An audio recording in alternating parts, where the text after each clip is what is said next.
potential policy shift of the United States when it comes to certain digital trade issues, which in turn have kind of significant implications for their various countries themselves. The decision, the comments, or whatever you call it, decisions was announced by U.S. Trade Representative Catherine Tay on October 25th, and it raises several questions in my mind, which I hope we will discuss. What does the decision mean? Who decided this?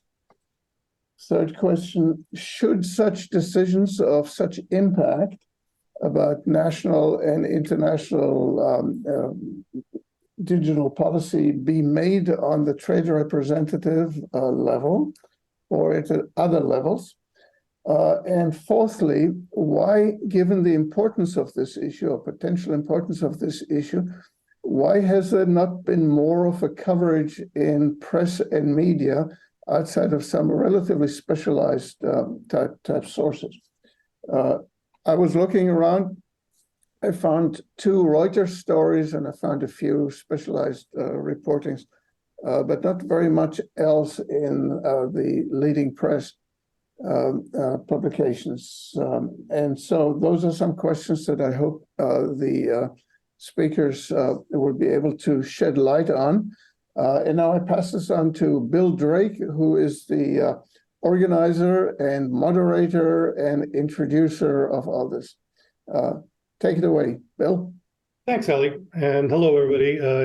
Great to have you here with us. Just to put a little context on this, the United States has a very long history of promoting the free flow of information and data around the world in national policies and international institutions. That reflects its kind of deep ideological orientation as well as material interests of American firms and so on.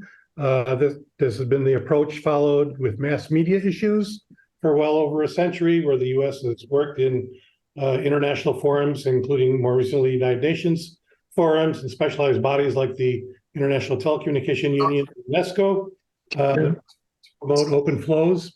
And the same has been true with point-to-point communications, with communications from the 1960s. Would somebody please mute their... Would somebody please mute? Thank you.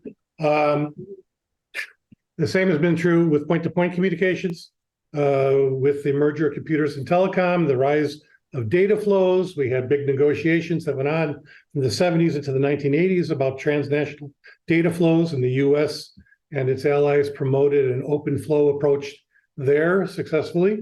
And this approach carried over into the trade world with the rise of trade and services as a focus of global governance, the creation of the World Trade Organization and the General Agreement on Trade and Services in 1994, and later with the growth of the internet flows of data became an issue in a variety of international trade bodies, and you had a range of bilateral and plurilateral trade deals like the U.S.-Mexico-Canada Agreement and the CPTPP, Comprehensive Trade Partnership, which the U.S. dropped out of.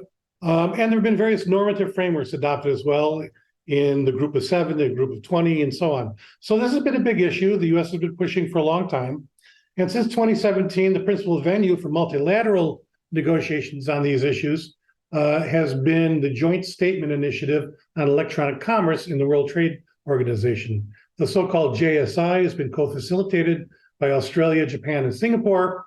There, the U.S. and its partners have proposed adoption of strong binding provisions on the 3 big sensitive issues of cross-border data flows and barriers to them, forced data localization, and forced disclosure of computer source code.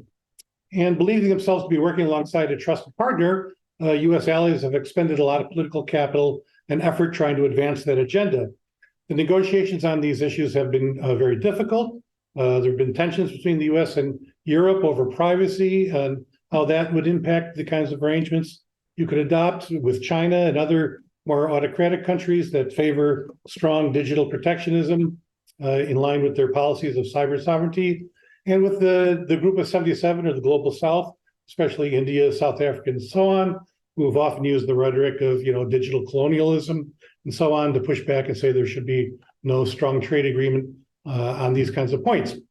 Nevertheless, 90 countries have been laboring along in these negotiations for years now, trying to get agreement on an integrated negotiating text in advance of the next ministerial meeting of the WTO, which will be held in Abu Dhabi in February of next year. And they've been trying to square all the circles, as you could see from a leaked consolidated negotiating text in August. But it's against all this backdrop then that the United States set off shockwaves around the trade policy world in October 25, when its representative at the WTO said that in light of the right to regulate in the public interest and the need to address anti-competitive behavior in the digital economy, and the fact that the US and other countries are currently involved in internal consultations on trying to figure out their ways forward, the US was, quote, withdrawing its proposals and attributions on data flows, data localization, and source code, understanding these issues remain a priority for many others in the negotiation. And the USTR, the US Trade Representative, reiterated its support for the GSI and said, look, let's focus on what can be achieved by the end of the year and drop proposals that have not achieved a significant amount of support. And on the US Trade Representative's website, they go further and they talk about the need to create policy space, quote unquote, for national policy processes to evolve. Policy space used to be a term used mostly in the developing world, but now the US is using it too. And in parallel with all this, the Biden administration has been backing off on its trade pillar in the Indo-Pacific Economic Framework negotiations, which are meeting today in San Francisco. They've managed to agree the supply chain pillar, you've probably seen in the press, but on the trade stuff, they have backed off. So this is a big shift in American policy, and it has set off real shockwaves, especially in Washington. On one side, you have the critics of international trade agreements, who warmly welcomed the announcement. Groups that have historically opposed digital trade agreements are critical of big corporations like Google, Amazon, Facebook, etc., including some progressive Democrats on Capitol Hill like Senator Warren, and various civil society organizations and coalitions like Public Citizen, Rethink Trade, the Transatlantic Consumer Dialogue, and Our World is Not for Sale, and others have all said this is really good news. It gives us policy space to figure out good approaches towards regulating and dealing with big tech. On the other side, you've had the proponents of international trade agreements who have blasted the decision. Senator Ron Wyden, who's hardly a right-winger, called it a win for China, plain and simple. The bipartisan co-chairs of the House Digital Trade Caucus and many other members on both sides of the aisle have criticized it, as have a wide range of industry associations, over 40 coalitions of companies, including tech, user industries like apparel and chemicals, and large cross-industry groupings like the Chamber of Commerce, have all blasted the decision and written to the leadership of the US government at the highest levels complaining about it and asking for a reversal. Then there's like a sort of a third category of positions, which you don't hear a lot, which is talked about, which is just the skeptics of international trade agreements who think that basically these agreements don't matter that much anyway, and the agreements were so light and loose that, you know, this is not a big deal that this has happened. Adding to all that hoopla has been the fact that it's clearly a mess within the US government. We now have reportage coming out where people from the National Security Council are saying this was not approved by us, we don't agree with it, etc. You have people in other agencies, the State Department, the Commerce Department, and Justice, pointing fingers and saying USTR didn't go through the interagency process, didn't approve this in the right way, etc. So we have a big mess in Washington, and we have a big mess in the world where countries around the world that have been negotiating with the United States alongside it or in opposition to it are suddenly having to recalibrate and figure out what the heck's going on in these international negotiations and how do we go forward. So to explore all that, we have a panel of leading DC Beltway people who have been very close to the international trade process and who can give us, I think, some good insights on what's going on and how this might impact the international trade policy environment going forward. And that's really our focus. We want to think about how this might impact global governance and international trade negotiations. I'm less interested in debating, going down the rabbit hole of who likes trade deals or doesn't like trade deals. The question is how this is going to affect international governance. That's the focus of this webinar series. Our panel is three people: Nigel Cory, Associate Director of the Information Technology and Innovation Foundation. Nigel is a prominent writer about international trade policy, focusing on cross-border data flows, data governance, intellectual property, and so on. He's also a member of the United Kingdom's International Data Transfer Expert Council, and he joins us from Washington. Jonathan McHale is Vice President for Digital Trade at the Computer and Communications Industry Association, where he engages with U.S. and foreign governments in seeking to remove barriers to digital commerce through international trade rules. Jonathan spent 2 decades at the Office of the Trade Representative, so he knows what's going on, and the Department of State, focusing on telecom and digital policy. Also joining us from DC. And finally, Lee Tuthill. Lee is a visiting fellow at the University of Adelaide's Institute for International Trade in Australia, but she's based in the Beltway as well. Lee was for 3 decades, up until 2021, a senior analyst and active player in the international negotiations at the World Trade Organization's Secretariat in Geneva, where she was deeply involved in the negotiation of the General Agreement on Trade and Services and the agreements on telecommunications, ICTs, digital, and so on.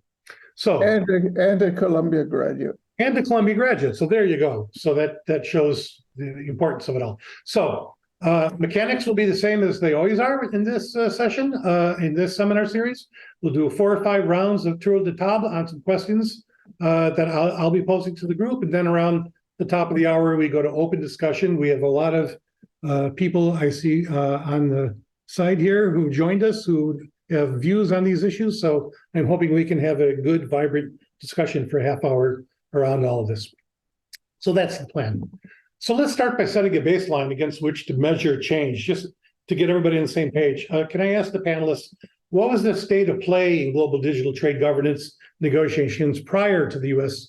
announcement in Geneva on October 25th? How were the 3 big hot button issues that we talked about, barriers to data flow, forced data localization, and mandatory source code disclosure, being dealt with in the JSI negotiations? What was the state of play in terms of the different positions of the players and the prospects prior to the American shift? Who'd like to start us? Nigel, go. I'll take the first swing. So firstly, thanks, Bill, Eli, and the rest of the team at Columbia for the invitation and to pull this together. Many familiar names and faces in the crowd, and obviously a very topical issue at the moment. The baseline is that the JSI has been making steady progress essentially on picking the low-hanging fruit of a new JSI e-commerce agreement, the things that are largely not controversial, yet are still foundational to trade around e-signatures and authentication and such. And they'd made good progress on that and had basically tabled that text. But we're moving then towards the more sensitive issues, which are typically left to the end of negotiations, including these ones in and around data. And while the prospects for a future agreement were still uncertain, given that these are sort of the most sensitive issues, there was a potential path to progress in that the United Kingdom, to its credit, as well as other parties like Australia, Singapore, and Japan, but also the EU, were basing discussions on data around a UK proposal, which would essentially act as a bridge between the UK EU approach to managing data, as well as the CPTPP approach. And that was the basis for constructive, good faith negotiations of whether these parties could square the circle on this very tricky issue. As they're doing that, the US sort of rolls this hand grenade into the negotiating room, because I know that negotiators were like pushing ahead, thinking that they could find a way to square the circle, and then they would I suppose they were presuming that they'd be able to bring the US on board, because the sad fact of the matter is that USTR has not been anywhere near as proactively engaged in these negotiations as you would assume. And so it's been left to these other parties to carry the load in terms of like coming up with text, putting it forward, holding workshops, building understanding about what it means amongst the broader membership. And to their surprise, as they realize that not only are they getting to the sensitive issues, but they're on the clock in that they want to try and conclude a deal, or get much closer to a final deal in advance of next February's next ministerial meeting at the WTO, the US pops this hand grenade in there and just upends the constructive work that they'd be doing, change the dynamics, essentially removing the US from the room, and changing everyone's expectations of where the talks might ultimately end. And so it's highly disruptive, to say the least. And also I just find it, frustrating, to say the least, and that USTR-TIE had 2 years to develop and propose text that would get at her and USTR's concerns about how these rules may impact hypothetical future US legislation, but had not done so. And instead of engaging on the basis of the text and trying to figure out how do you, as Jonathan knows better than anyone, like how do you craft both the rules, the commitments, with the balancing exceptions, instead of engaging on that, they've just said, basically, we're out.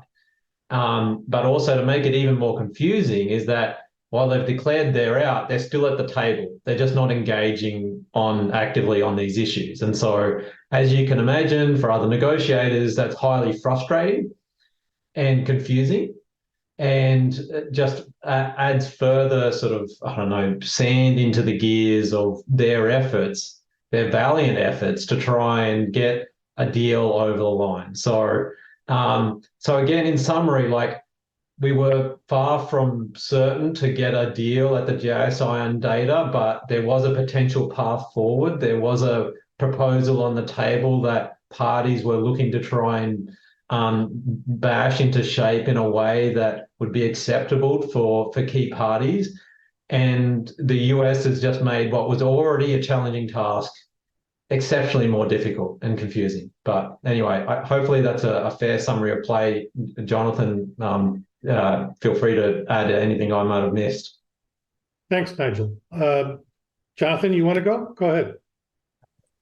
Sure. I think I would draw the line between what's going on in the WTO and what's going on in the ITIF negotiations, and also for folks that are interested in this, look at what is announced. Nothing has been announced so far on the digital side in ITIF. It might happen tomorrow or the next day. A lot of the controversy is around this very same issue in the WTO. And so I think the most charitable explanation for the retreat is the USTR wanted to have consistency, symmetry between what they were doing in IPEF with that group of negotiators and what they were doing in the WTO. Now, what is very puzzling to me is if you look at the statement on the floor from the USTR, I'll read it out: the need to balance the right to regulate in the public interest and the need to address anti-competitive behavior in the digital economy. So what does that mean? From my perspective, I'm not quite sure what that means. What we do know is that there was a hearing yesterday in the House Judicial Committee, where the top antitrust enforcer, Jonathan Cantor, was asked about why they were getting involved in trade negotiations. And Representative Issa held up a letter that he had that was sent from DOJ and I believe the FTC to USTR in May, and expressing concerns on the competition implications of trade rules. Now, what happened in IPEF, I believe, is they said, all right, let's take a time out and see if we can't work through this. But to Nigel's point, they've had now many, many months to try and figure out if there is a way to address any arguable competition-related constraints that are on these rules. For me, from my perspective, I don't see it. I don't understand what data flows has to do with a competition issue. You can sort of make the rhetorical point that data is good for big companies. We don't like big companies. Anything that helps them is something that needs to be constrained. But these are not company-specific rules. They're rules that, by design, apply not simply to tech companies, not simply to service suppliers, but to everybody. I mean, to factories, to agricultural exporters, anyone that needs data to be associated with trade that they conduct. So it is a fight on how the various agencies are pursuing policy objectives, and that there's a arguable intersection with trade, but it has not been explained. And then the final point, I think, is if you listen to the testimony of Jonathan Cantor yesterday, when the representatives were asking him, why are you interfering in the trade space? And do you really care about what happens in these foreign markets? And the answer was no, my sandbox is enforcing US competition laws and rules here in the United States. And what really doesn't make sense is that we know there's lots of action in trying to apply competition law to some of the tech companies, antitrust cases in numerous venues. But these are about US companies. And trade rules do not constrain how the US treats a US company. They constrain how we treat a foreign country company. And maybe people are afraid that we want competition measures in a foreign market to evolve in a certain direction, but that's up to them to decide. And the fact that the participating countries were quite eager to move in this direction and were themselves taken aback by the US action does point to the fact that they themselves are comfortable with that the rules do allow the so-called policy space to deal with privacy, to deal with competition, to deal with security issues. And therefore, it is a puzzle as to what additional flexibility is required in order to have reasonable rules of road in this space. Thanks, Jonathan. Lee, based on your experience, 30 years at the WTO, I assume this must seem kind of striking, given the historic role of the United States as a catalyst in international trade negotiations generally, especially around digital and telecom and so on. How does this stuff look to you in terms of what was going on in GSI before and how this impacts it? Well, I would tend to agree very much with Jonathan that I'm mystified. And I also tend to agree with him that I don't see anything that interferes with competition policy in either the WTO in general or the JSI in particular. But given that you've well advertised my long stretch with the WTO, let me go back to 1998. And in fact, it was my understanding that the US was not fully behind the idea of starting an e-commerce work program. And unlike a couple of countries, I thought the e-commerce work program had a pretty broad mandate that could have included, some adjustments to existing rules. For example, I think at the time we were thinking about, what kind of annotations or elaboration we might need for the services agreement, which is what I mainly worked on. And the e-commerce work program, especially in the Services Council, had some fascinating and very engaged discussions. And when it came to the idea that we needed to think of some solutions, were there rules that we had that weren't adequate, and how would we fix them? The program came to a halt. And I remember hearing not just from the US, but from Japan as well, perhaps it's better if we do nothing, because we could end up with rules we didn't like that would be proposed by others. And so we're probably better off leaving things as they are. And Japan said, well, we don't have any problems, so we don't know what we're solving. In the meantime, problems have cropped up in an environment where, let me compare this to my experience with telecommunications rulemaking at the WTO, and we did have a significant policy of what was commonly agreed to be best practice. There was a variety of policies by a variety of governments, but I think there was an emerging best practice. I never saw that in digital trade or e-commerce, which I use interchangeably. And I think that affected very much, the JSI discussions. Where is best practice? What can we all agree, even in principle? So you had this, again, the U.S. being fairly non-aggressive, except for some of its priorities, which included these data provisions, in fact, and being sort of lukewarm about everything else, but seeing, I think, and Jonathan can correct me if I'm wrong, some of its priority sections, issues such as this, and a couple of others we aren't discussing today, being either rejected or progressively watered down. So you end up with the point of how valuable is this to the U.S. if, in fact, some of its priorities aren't going to make it anyway. What are they losing by coming out of these, by backing off on these and focusing on them elsewhere, perhaps? I would have thought that it would have been a continuation of its free trade area efforts in this area, but now that's even being called into question. And I'll come back later to some issues that I think there are some fundamental misunderstandings as to how deeply the GATS and the JSI would go into domestic regulation and restrict and tie government's hands. I don't think it would. So I would end there in saying that we'll come back to a couple of these issues. That last point that you raised, I think, is obviously an important one that we're going to have to return to, because indeed the opposition on the part of many actors, governments, and also historically the sort of NGO coalition active in trade has been predicated on the notion that these agreements do reach deeply into domestic structures and change them for the worse. So let's come to that now.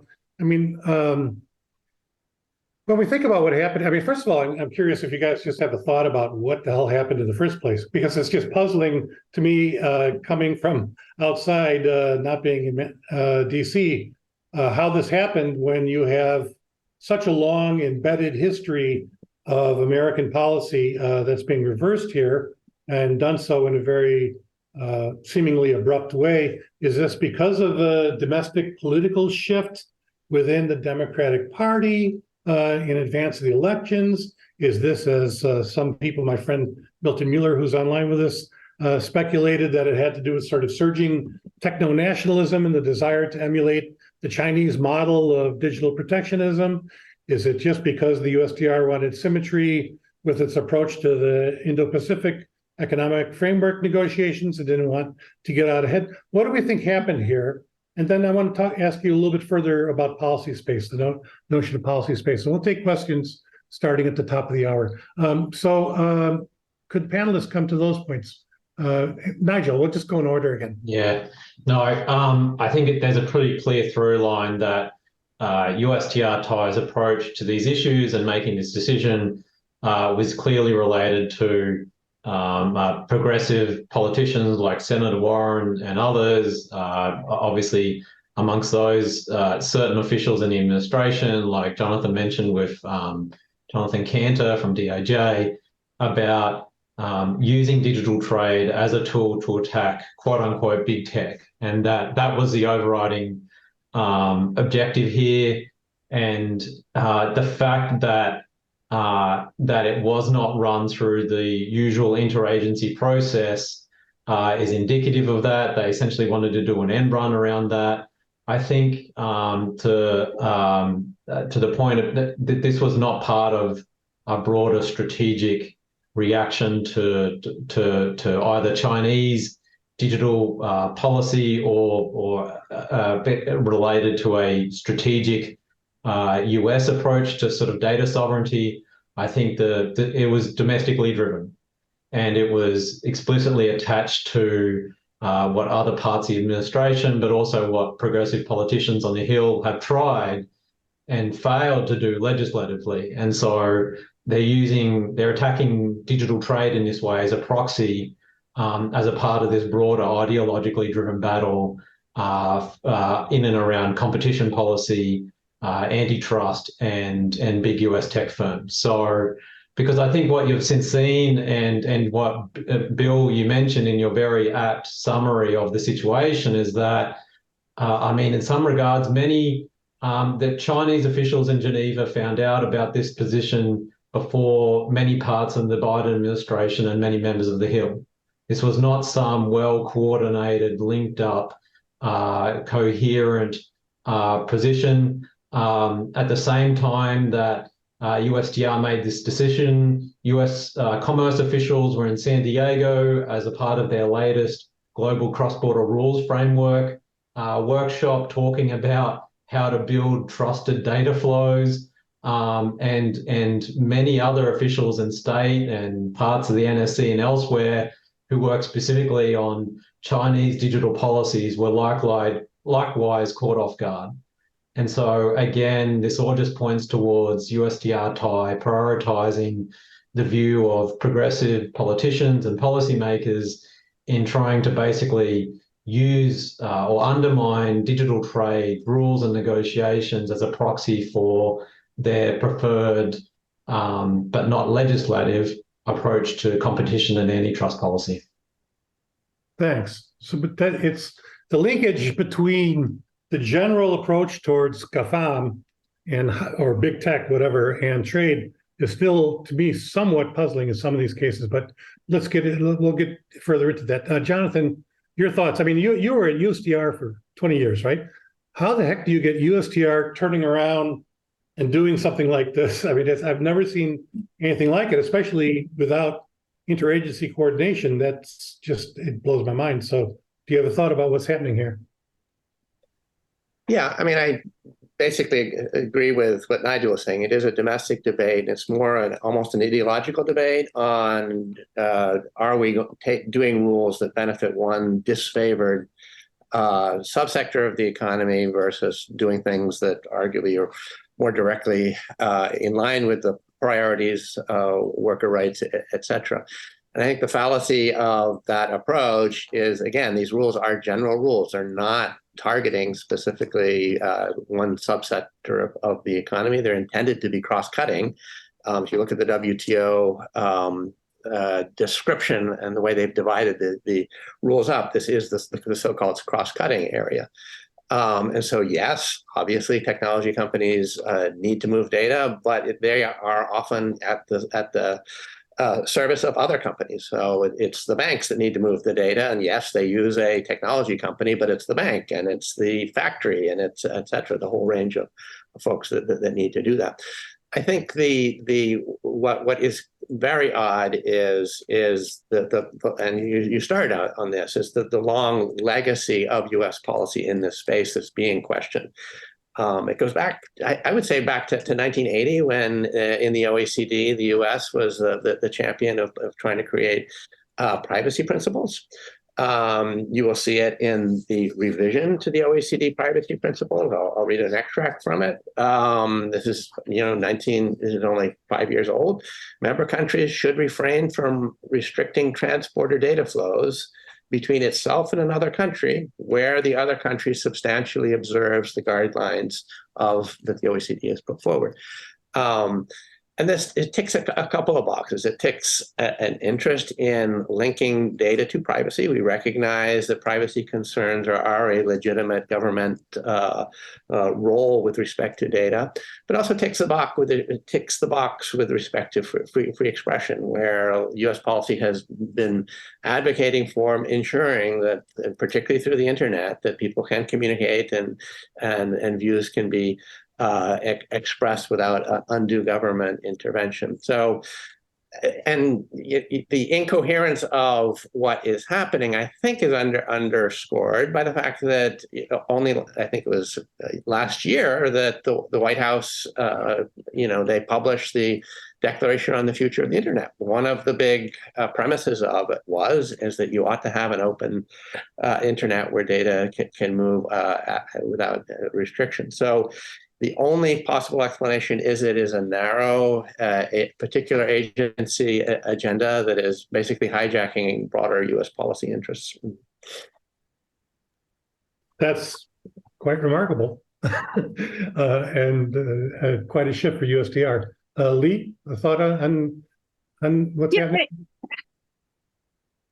It's hard for me to say, but I can only guess at a couple of things that again don't make sense. One is that the U.S. was the leader on data flows related issues and localization related issues, in large part pushed by corporations who felt they were facing major trade restrictions around the world on their ability to do business. Well, if you're going to take a larger group of stakeholders into account, I think that at least it should be done accurately.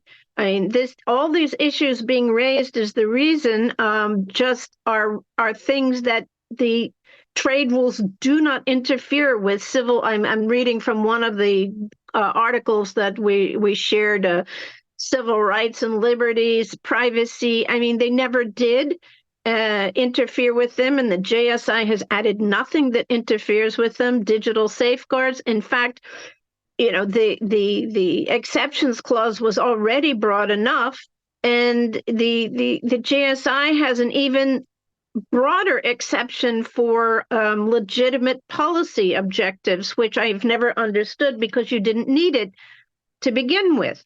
So I think that it's totally domestic, and it's also, I think, let me be blunt, it's domestic in the sense that educating the stakeholders about the degree to which there are some inaccurate interpretations of what's going on in Geneva or in other trade agreements, I think is irresponsible.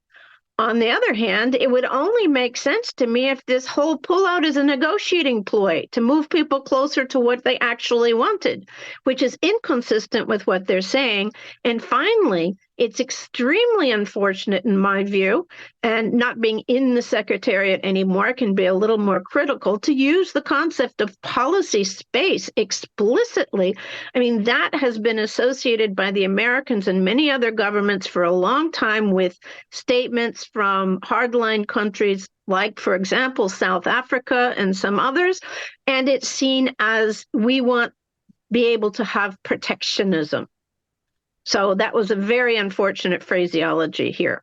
And so not only reversal, but a resort to, hardline developing country concepts. Mm-hmm. Let's just probe this policy space thing a little bit further.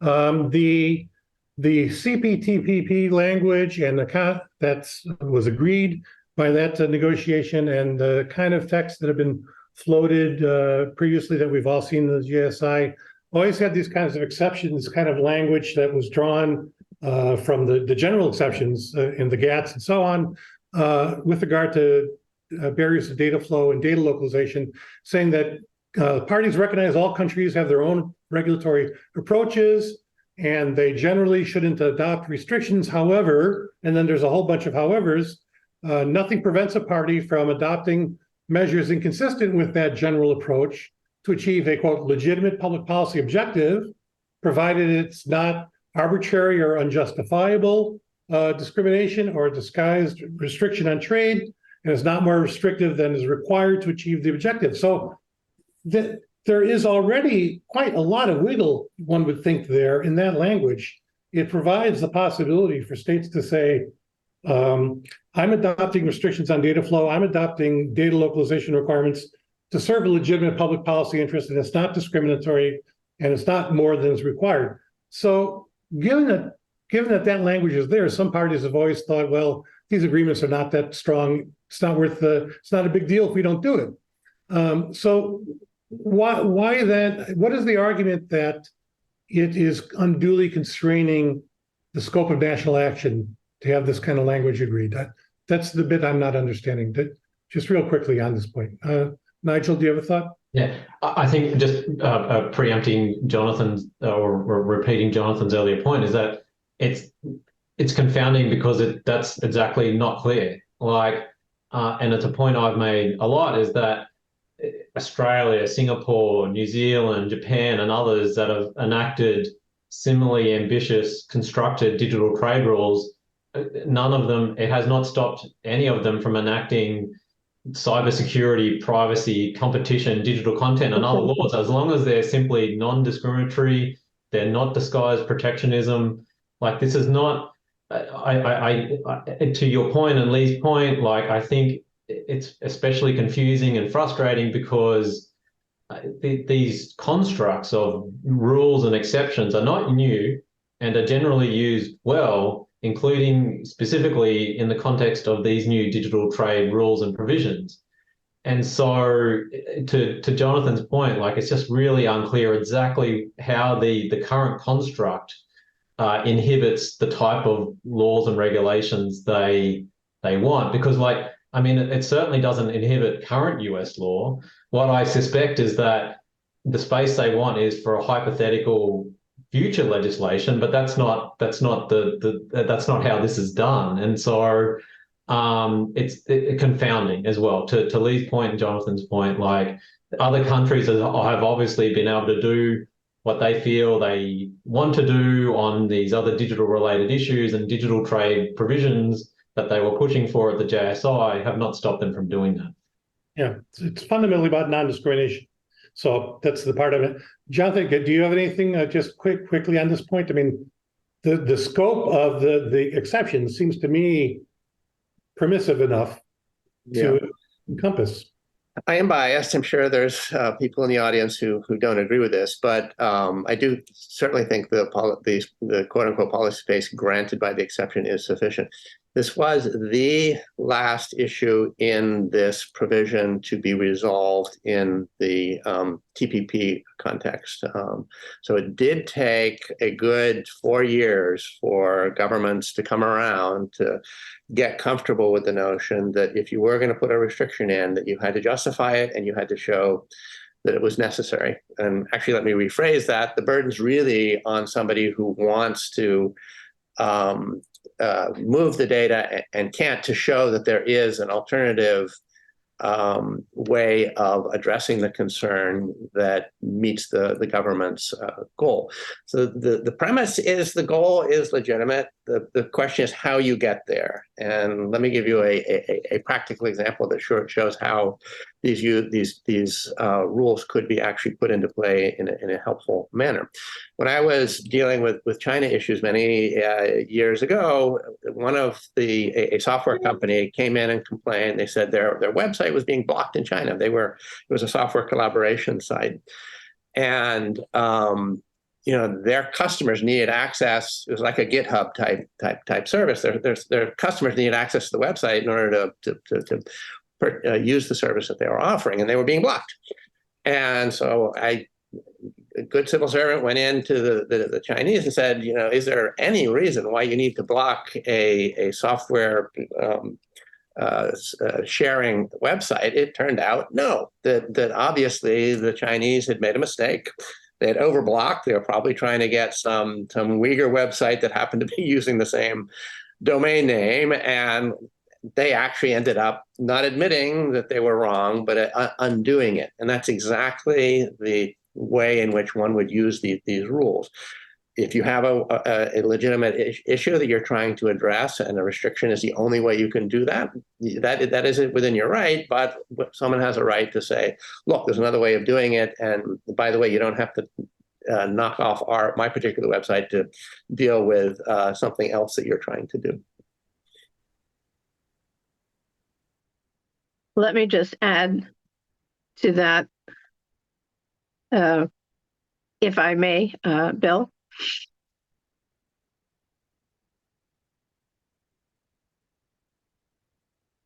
Are you hearing me? I'm sorry, I was muted. Yes, please go ahead. Oh, sure. Okay. I'll just only add to that in my role for many years, which was fundamentally an educational role, giving sort of mini seminars or classes around the world. One of the things I think is misunderstood, that the right to regulate is one of the fundamental pillars of the WTO and of the services agreement in particular. And I think we wildly confused people, for example, by having an area that from the legal point of view, we call domestic regulation as separate from what we consider to be trade restrictions. And the trade restrictions is a much, much, much narrower collection of measures, which this is what's been confusing. There also tend to be domestic regulations because services are not regulated by tariffs. They're regulated by internal measures. But the whole area of domestic regulation has very, very minimal principles of non-discrimination and transparency. And I don't think that's too hard, but I don't think that's well understood that there's a huge universe of domestic regulatory aspects of any government that are not considered trade restrictions, and a huge burden of proof would be on a government who wants to argue that they are to bring evidence of that. Okay, great. Thanks, Lee. All right, look, there's a lot of things I'd like to ask, but I see a lively conversation going on in the discussion, and I see several hands up as well. So let me just ask one more question, then we'll open it up to everybody. Looking forward, I suppose it's possible the USTR will reverse course in light of all the pressure being brought to bear on it, but they have said, no way, we're not changing, so we'll see.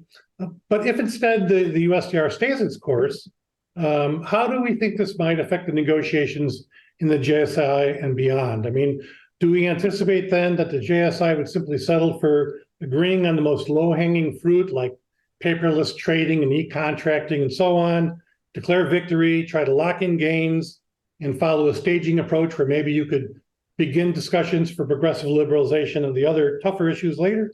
Or is it more likely that if we lock in a deal like that, there's no second bites at the apple, and the multilateral system gets stuck at a very low level of liberalization, like the regional comprehensive economic partnership or something like that? Will we see more if everything atrophies in the multilateral level? Will we see more push for unilateral deals among the like-minded with a more complex digital spaghetti bowl of plurilateral negotiations and free trade agreements, and leaving out much of the world? Developing countries would not be able to participate in those. How do we see this going forward if the USTR stays its course? Nigel. I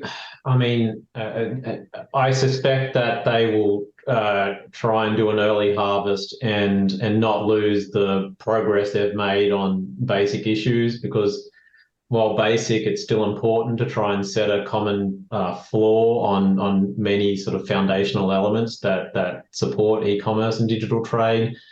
And that they will put data and source code and such in the too hard basket for some subsequent agreement or negotiations, which I just don't, I think it's incredibly difficult to think that they would take place in some separate vacuum and be successful. I think it'll be really hard to have a second bite of the apple. These issues will not get any easier to negotiate and square the circle there, especially in the absence of clear leadership from the US. And so especially the fact that they're on the clock, one of the more confounding or frustrating parts of this is the timing. That USTR made this decision. I think to Jonathan's point, there's a direct through line to ITIF and the JSI, but they, in the JSI context, the timing couldn't have been any more disruptive. As the folks were trying to wrap up and move to the more sensitive issues because they're on the clock, the window of getting a broader deal done before next year's ministerial was closing. And so they really needed full constructive engagement for everyone to get there. And then the US, exactly when they're trying to do that, they flip the table and walk away. So I think, I've made this case directly to negotiators, it's going to be really hard to get another bite of the apple on this, because how can the WTO, how can this JSI initiative come up with a deal on e-commerce that doesn't include data? It seems counterfactual in a way.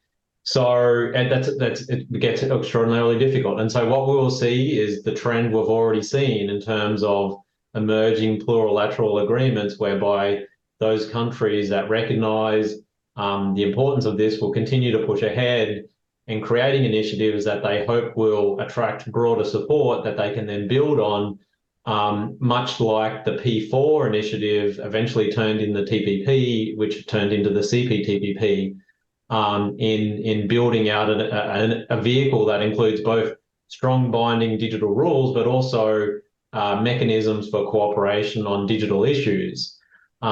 Because for many of these countries, they need to have certainty in market access on this to build the critical economies of scale in the digital economy, because they don't have that domestically. And so in the context of rising restrictions around the world on data and digital trade, they recognize that they need to try and get ahead of it and build market certainty and digital free trade for their firms to stand a chance. Because if the rising restrictions continue unabated, which will now only likely accelerate in response to USTR's decision, those folks that want to provide updated new digital trade rules, like their challenge, it just gets that much harder, but even more important in many ways. So I think we'll see those efforts continue. Okay, so yes to spaghetti bowl at best, and probably no second bites. Jonathan, your thought? I'd agree. In negotiations, you need momentum, and if one of the bigger parties pulls out, you put that at serious risk. There are plenty of other elements that are on the table that could be wrapped up into some sort of an agreement. I think data is different in that there were such different views on it within the JSI. So the text, for better or for worse, has leaked, and you can see where the different parties had laid out their positions. You've got the U.S., China, and the EU with three different positions. It would take an awful lot to consolidate that. It's certainly possible. There's certainly one can conceive of a path that gets there. But in addition, you have Nigeria that put down a provision saying this will not apply to developing countries. Well, why would the U.S. take on an obligation when 20, 30, 40% of the members believe themselves within a category where the rule doesn't apply? It's all the obligations and none of the benefits. So there was a lot to sort out. I think simply removing yourself from the conversation does make it extremely difficult for this to actually take up any momentum again.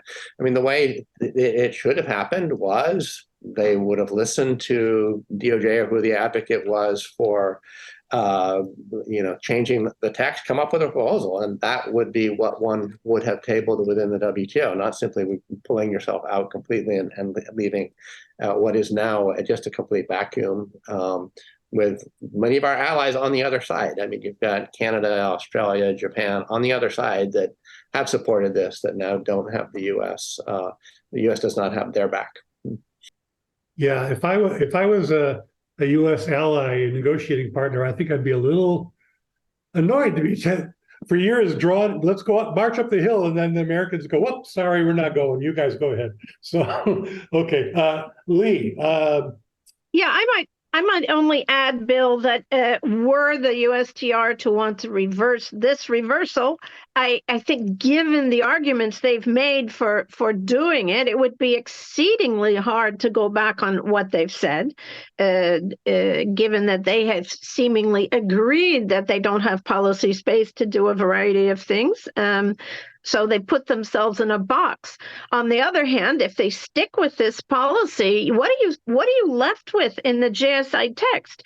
You're essentially left with the provisions that China put on the table. So you're essentially left with the Chinese draft that provisions that I always called a trade facilitation agreement plus.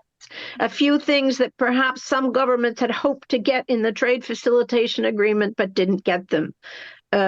So it becomes a Chinese agreement, which I think is a shame because from the services point of view, there are huge issues in terms of the ability to trade and digitize products. Yeah. Just further Lee's point there, besides Jonathan's, the right points he makes about the technical aspects of this is also the change on political perceptions. Could the other parties try and push towards an outcome that potentially includes China, but not in the US?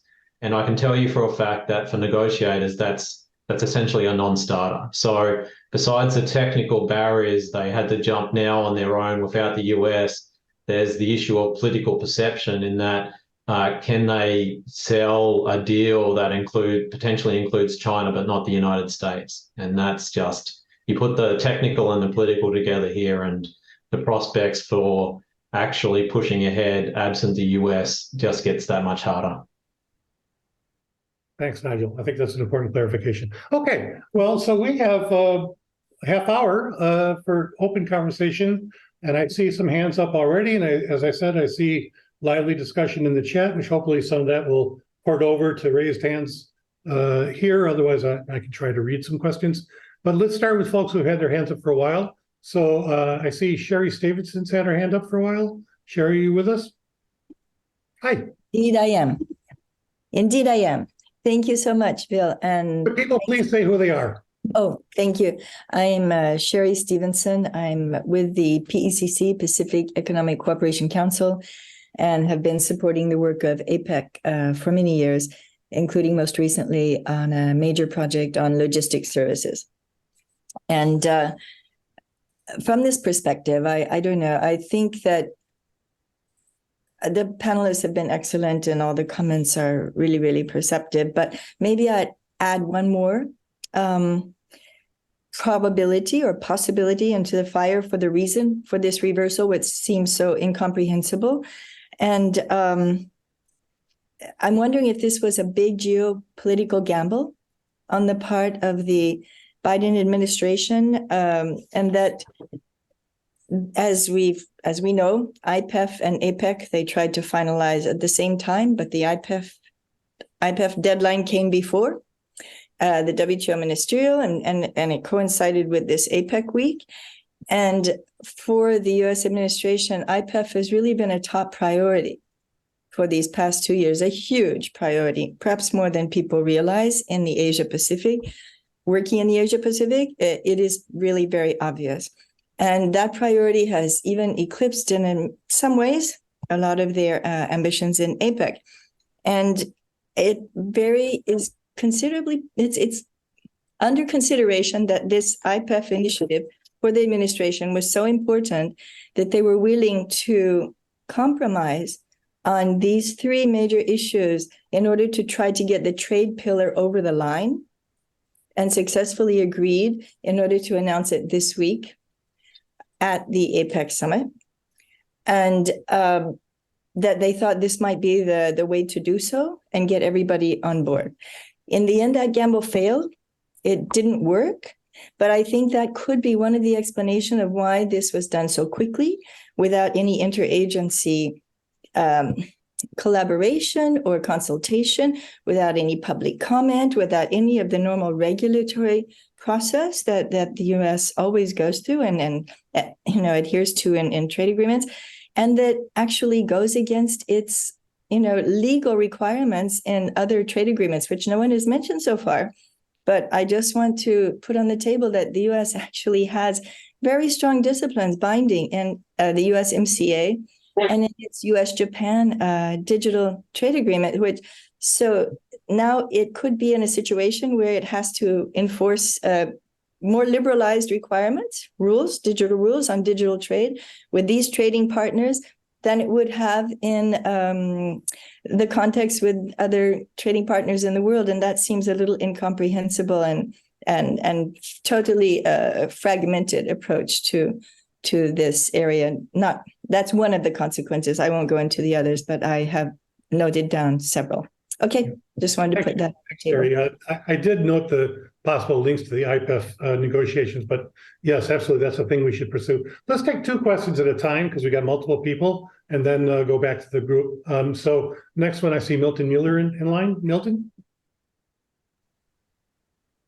So I'm trying to make sense out of the procedural aspect of this.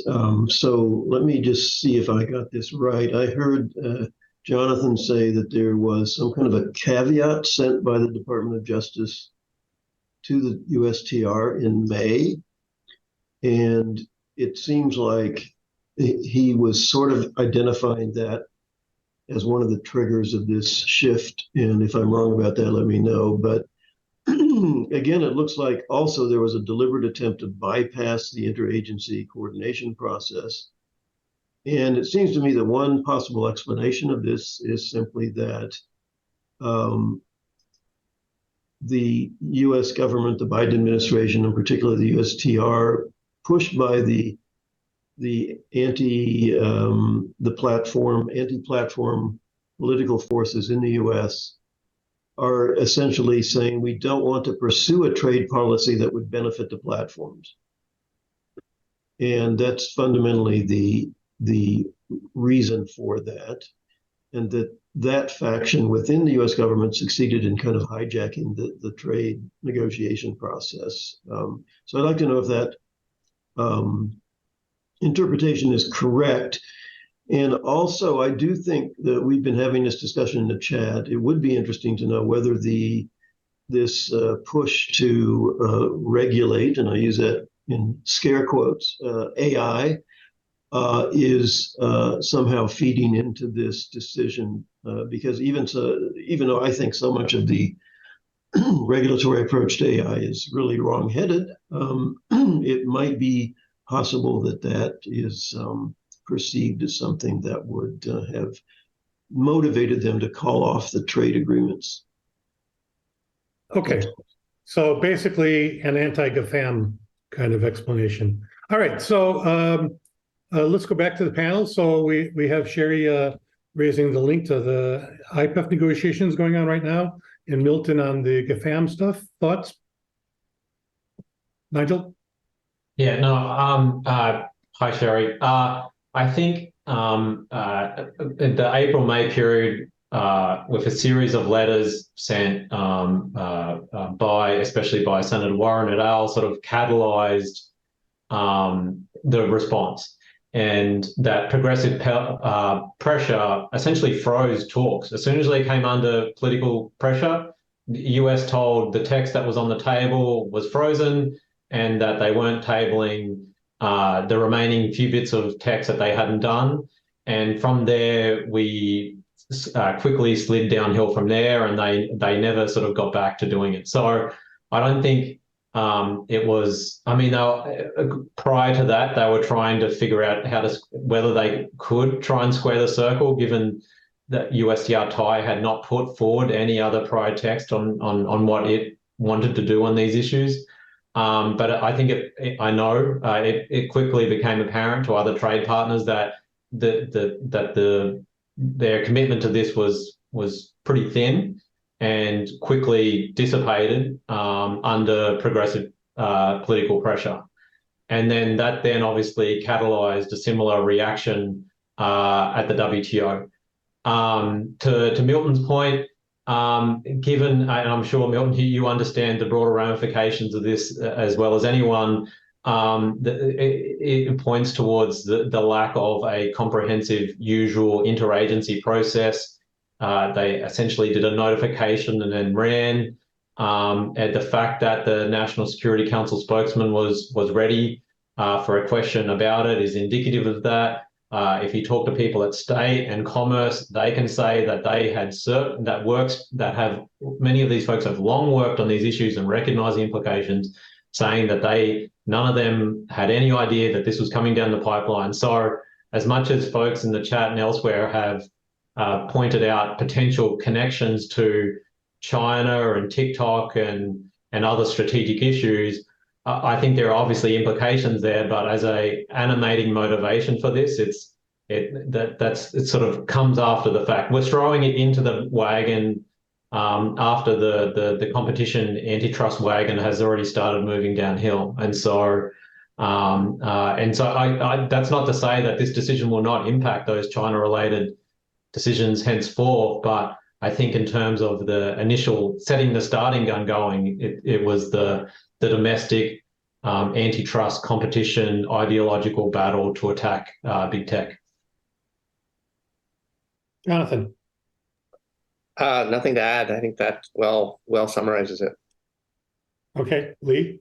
I would agree with Sherry that it's puzzling that the U.S. has many legally binding commitments under the digital or e-commerce chapters of FTAs that it has done, that it has been very proud of. So it has obligations already that are probably stronger than what JSI was doing. On the one hand, given domestic political issues, did USTR decide that what they were getting in JSI wasn't really worth the fight anyway, and wanted to back out because it wasn't good enough? And that's a possibility. It's fundamentally, though, puts them in a self-contradictory position to say they're backing out because they don't want them. And on the other hand, having seen, what was happening to various provisions that were dear to them, feeling like it wasn't going to be enough anyway. Okay, let's broaden out the discussion. We've got some interesting folks here. So we have Daniel Rangel from Rethink Trade, who's one of the progressive groups critical of trade agreements, and also Yik-Chan Chin from China. So Daniel, go ahead. Thank you. Thank you for opening up the floor for a little bit of a discussion. Of course, I'm not going to be able to dispute all of what the other panelists have said, but I just want to touch on 2 points. And I think that it's important to take things into perspective about whether this decision actually is killing momentum on the negotiations. Because as a matter of fact, last week on November 6th, the facilitators, so Australia, Singapore, and Japan, the allies of the US pushing this agenda, issued a new text on data flows that potentially gathers more support than the different positions that were frankly in a deadlock. So I think that it's important to keep that thing into perspective, because what we could be seeing here is something that is actually helping out to reach an outcome that has support from different powers that are participating in these talks. And the other issue that I want to touch on is related to policy space. And I think that if the whole issue of trade rules affecting the policy space of countries were a hoax, then it will be very likely that the EU will have accepted the CTPPP text many years ago, or it will have accepted something similar with Japan when they were negotiating their bilateral deal. And the fact is that that model has language that comes from the GATT that has proven to be ineffective to promote and defend other policy objectives. The most important example there is the necessity test, that basically means that if there's an alternative to the policy that you're trying to defend that is deemed to be less trade restrictive, then it's very likely that your policy is going to be deemed incompatible with that commitment and you're going to have to change it. So I think that the whole issue here is striking the right balance, and that's what USTR was proposing. And I would just like to bring that into the table, because I think that it's important to invite every party to figure out how do we get to that place in which we have the right balance. And that probably goes into also trying to fix the process in which these agreements are made and how US trade policy is conducted. Because in this way, what we have also seen is that in the past, these trade policies have been conducted through a very secretive process in which industry has a lot of access and other groups don't. And I think that that's why we get this kind of view that has a lot of implications for policy space and not enough safeguards for furthering other interests. Thanks, Daniel. That's really helpful. So you know what? Actually, Yik-Chan, I'll come to you in a second, but Daniel asked so many meaty questions. I think we should go back to the panel. So the co-facilitators moves in light of the change, the EU's approach, and the general question of policy space and accepting constraints on policy space, necessity test, and the process, the secretive process aspect, which is a perpetual problem. with trade agreements that many of us are, particularly people coming from the internet environment, think is not a good idea. So let's go back to the panel on those points. Nigel, go ahead. I think the point Daniel makes, one of which is that USTR-TIE has had 2 years to run its own process to draft, develop, debate, and test its own preferred approach to these issues, and yet at no point has it done that. And so I think, I mean, the point of balance is this is not a new issue in the context of trade talks.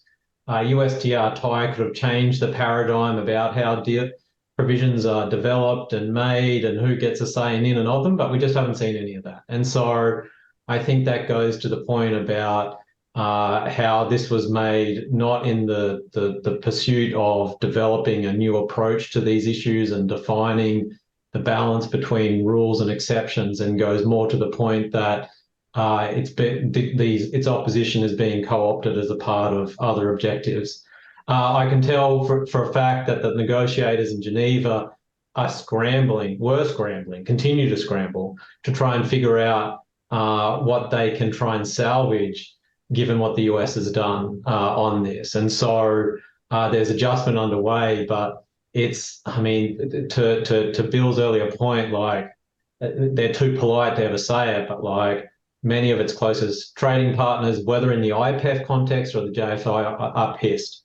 I just saw it. They have put so much time and energy into these initiatives, into trying to work with the US and make IPEF successful, make the JSI successful, and then to be just blindsided like this when they had all the time in the world to develop, to articulate another way. I think I mean, they have expended so much time on trying to make those respective initiatives successful. It's you can understand why they're pretty frustrated with where they've ended up. And so I think what we've seen more recently is them just still trying to figure out what they can get done. But in the absence of the US, and they're on the clock with a window closing, with the ministerial meeting and various elections on the horizon, like it would be, I mean, Jonathan can speak better to it, but like for them to like thread the needle and get something done on data, especially, is extraordinarily difficult given the issues involved. Remember when Biden said America is back when he got into power, and we wouldn't just walk out of international agreements anymore? Here we are again, kind of Trump-like. Anyway, Jonathan, go ahead. Yeah, just to respond to the basic idea of we need policy space. That's fine as a rhetorical slogan. The question is, what are the boundaries you're looking to establish that give free rein for government to do measures that violate the rules? If you look at what the Europeans have put on the table, their policy space is privacy. Basically, what they have said is anything we do in the name of privacy is outside the scope of any review, not too different than what we have typically done on national security. If you look at what China has done, talk about policy space, and if this is what you want, go for it, but there's no point in negotiating a rule. The Chinese proposal says, unless otherwise prohibited under its laws and regulations, each party shall allow for cross-border data.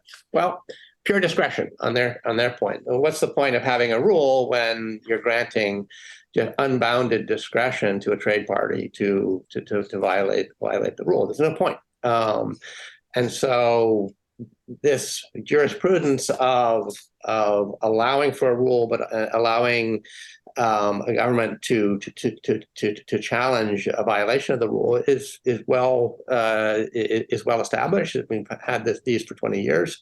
People got comfortable in the TPP context, and the question is, what is the alternative to that here? And until someone comes up with an alternative that demonstrates that yes, you can allow for a certain level of discretion, but you're still creating enough business certainty, then you don't have any path forward.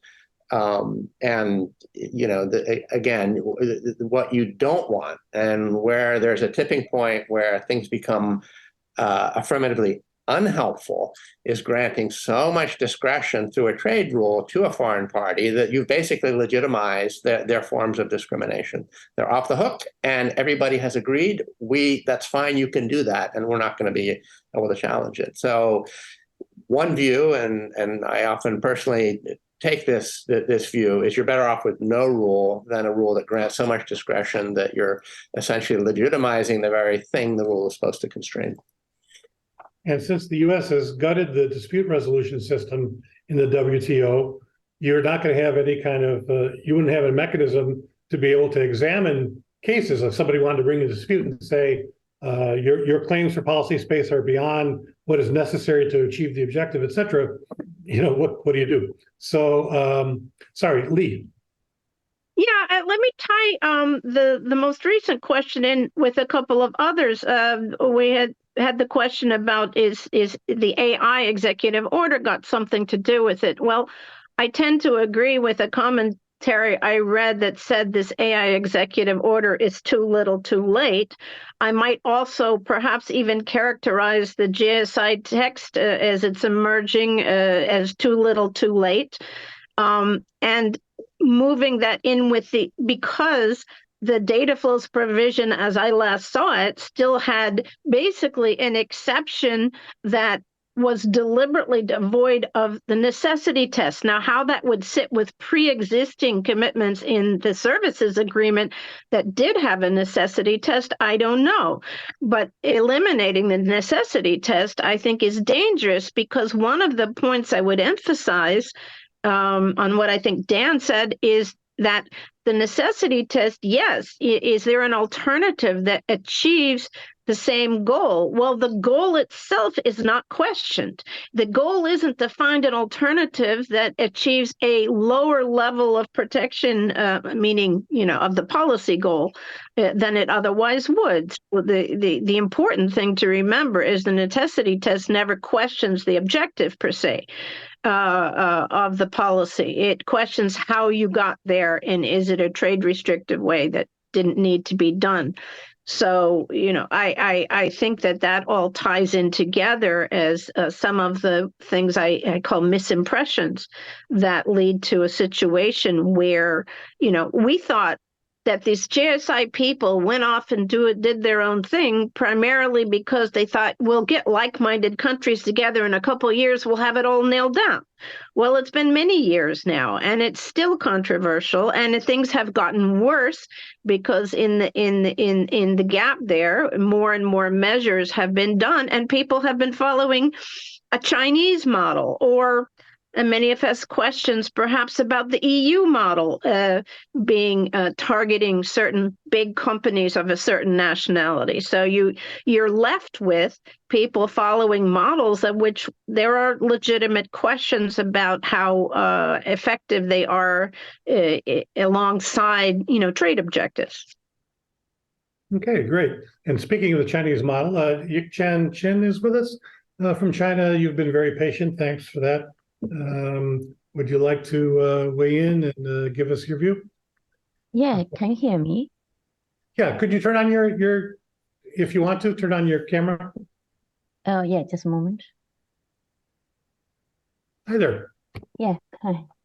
Yeah, it's Yichan from Beijing Normal University, and I think I have some comments, not necessary questions. The first one is actually within the domestic trade debate discussion, we never, put WTO as a focus. I think in recent years, actually, the main focus is the regional FTA, for example, like a CPTPP. So, and then previously, WTO had a problem to enforce its ruling because of the block by the U.S. government, in its tribunal. So, so I'm just wondering whether the WTO is that important to achieve like a trade agreement in flow, the data flow, because at least from my observation within China, they didn't put it that focus of the policy making. And so this is my first questions, whether this is also the case, because just like Sherry mentioned, there's other platforms for example, like CPTPP and also the APEC and the Asia Pacific IPIF. So this is my first question. Second question, I heard a lot of Cory talk about the Chinese model, but maybe in the last month, actually, the Chinese government had a significant change of its position and on the cross-border flow, because it released a provision. It's a provisional measurement, which actually give a lot of the space to the inflow of data. Basically they removed many the major restriction on the outflow and the inflow of data. The major reason for doing that is because they want to encourage the investment and also the big company to invest to enter China because the domestic economical situation.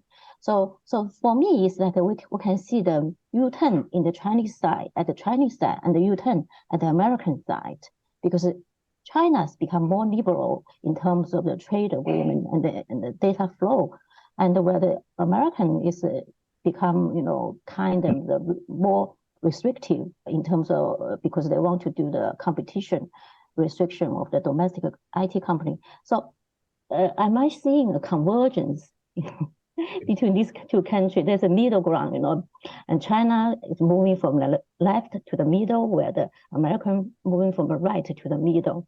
So that is my observation. Just want to get some feedback from the panel as well. Thank you. The prospect of Chinese-American convergence and trade is a tantalizing one and interesting. I did read the Google translation of the Chinese announcement.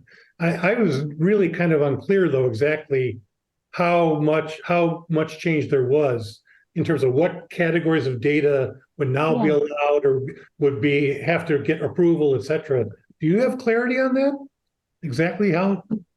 Yeah, and I also want to add that, because I talked to the people involved in the consultation of this measurement, and most of them are so shocked.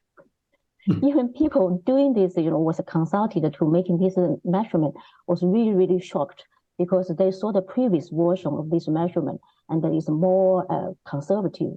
So even by that standard, they was not really happy about how liberal the previous measurement was. And actually, when they see the latest version, open published version, is more liberal than the previous one. So a lot of people actually were shocked. But we understand why is that, as many news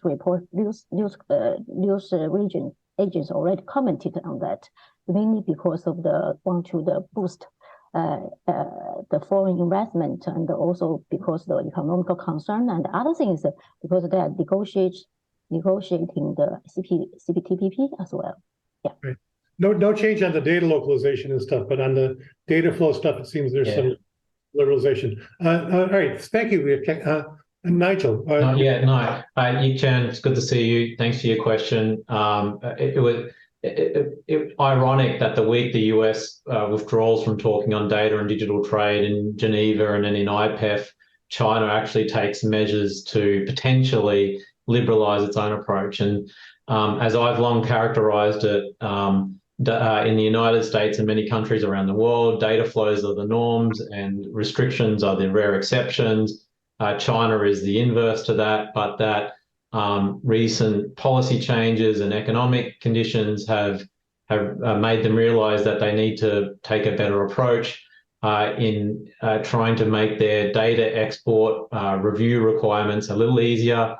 It could signal a shift, but it's a matter of how it works in practice. I've heard from firms that the inspections and such they've had are still pretty punitive and very intrusive in what data they do or don't allow. And sometimes it's very petty, like HR data or payments data. And so, but it was an interesting signal. Sam Sachs from New America and I have a piece specifically on the implications with China in regards to USTR's decision. Hopefully should be published on Lawfare today, where because the long and short of it is that the China card gets played a lot in DC, but in this regard, with USTR's decision, it's clearly justified. But you raise the question of, like, is there a world where China moves towards a more pragmatic middle that means it stands a chance of abiding or joining the CPTPP. I'm still doubtful at this stage. Maybe after 12 months of clear implementation of this new change, maybe that puts it on a stronger footing. But the fact that China did it is another really interesting part of the changing dynamic of this issue globally.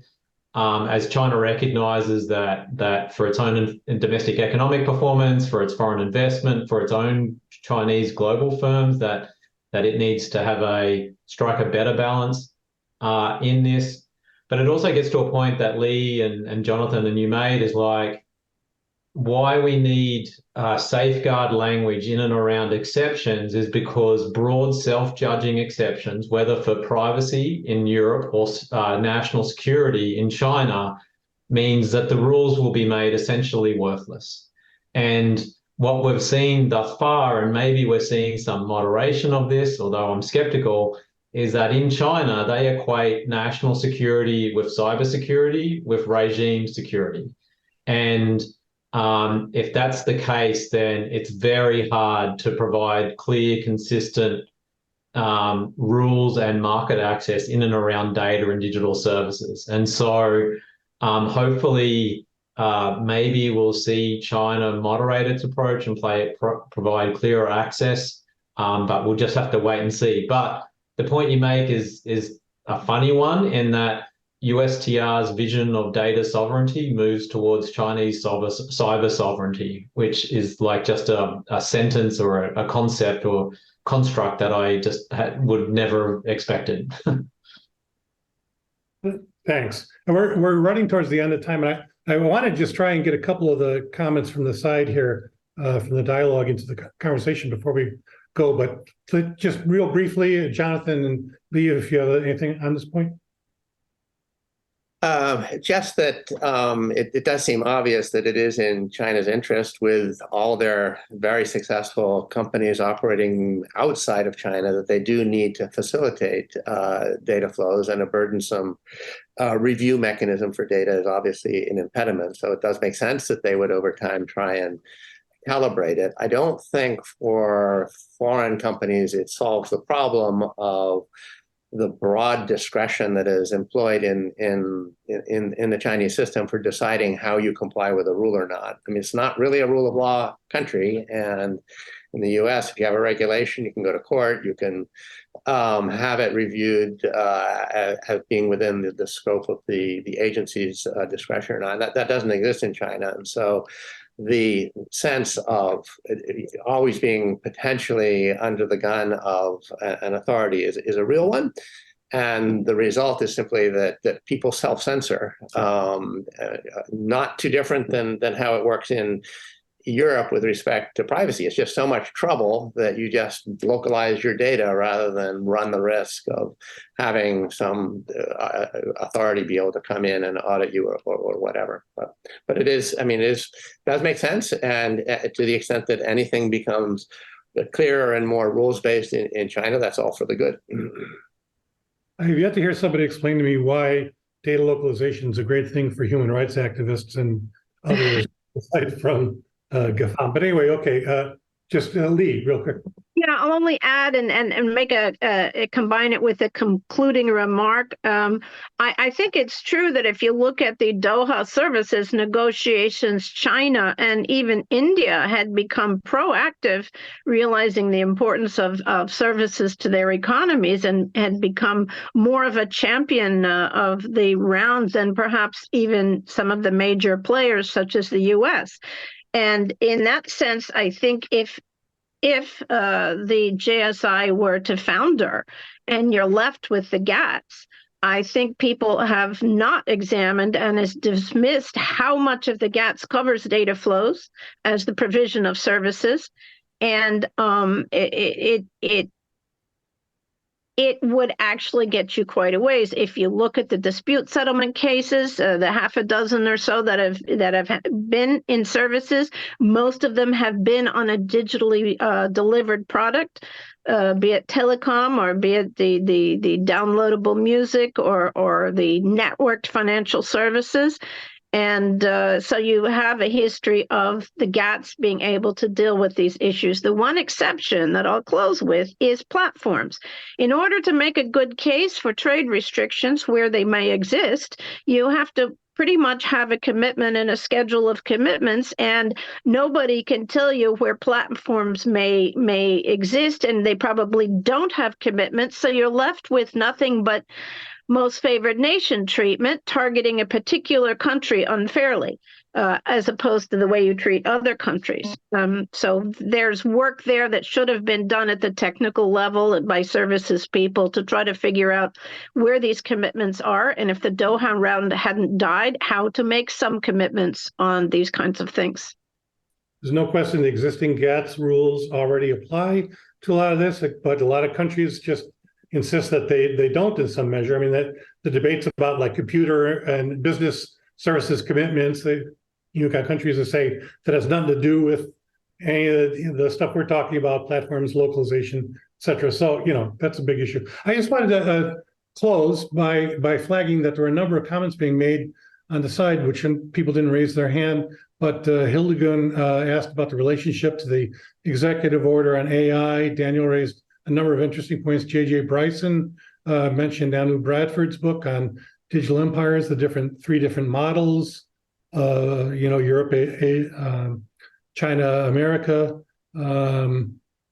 and so on. Anyways, well, have a look. You can also save the chat if you want. But so Alexander Pasanti asked how this impacts traditional internet governance, which is certainly a big question. Obviously, this relates to internet fragmentation and data flows and so on. But okay, we've run out of time, so I want to thank the panelists for their excellent presentations and everybody for their interventions. As I said, at the outset, the next meeting in this series will be on Thursday, December 14th, topic TBD. I want to thank Jason Buckwhite, the Executive Director of CITI, for pulling this together. And I turn back over to Ellie Noam, Director, to close us out. Ellie. Thank you. Thank you, Bill. Thank you, Lee, Jonathan, Nigel, and Jason. Great event. I've learned a lot.